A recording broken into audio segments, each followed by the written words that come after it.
લખતરના કૃષ્ણનગર વિસ્તારમાં ગતરાત્રિએ વીજળી પડતા ઘરનું વાયરિંગ બળીને ખાખ।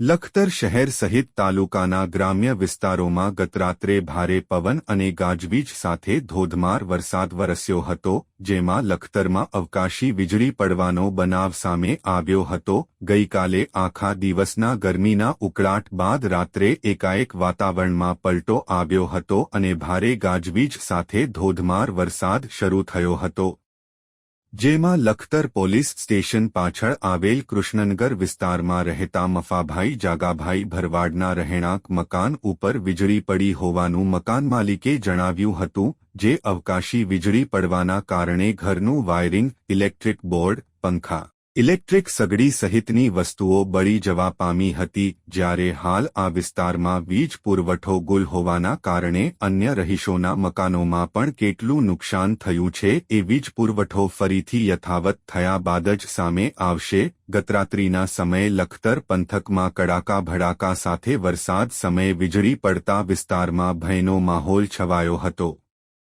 રિપોર્ટ જયેન્દ્રસિંહ ઝાલા। મફાભાઈ જાગાભાઈ આ રાતે બધું બળી ગયું, એમ બધા સૂતા હતા અને એકદમ જ અંજોઈ ગયા। આ બોર્ડના વાયર ને તો કોઈ ભગવાન આવી ગયો તેમને આમ રહી ગયા, એ તો બધું બગડી જાત વાયર ને બાયર બધું। આશરે કેટલા વાગે આ બનાવ બન્યો હતો? 12:30। ઘરની અંદર શું શું નુકસાની થઈ છે? ઘરની અંદર પંખા બળી ગયા, બોલક બળી ગયા, બીજા બધા વાયરિંગ બધા બળી ગયા, શોર્ટકટ બધાને આવી ગયો હતો, બધા બોર્ડ બળી ગયા, એક ભાઈને શોર્ટ લાગ્યો હતો, એ બધી નુકસાની થઈ ગઈ। ઓકે।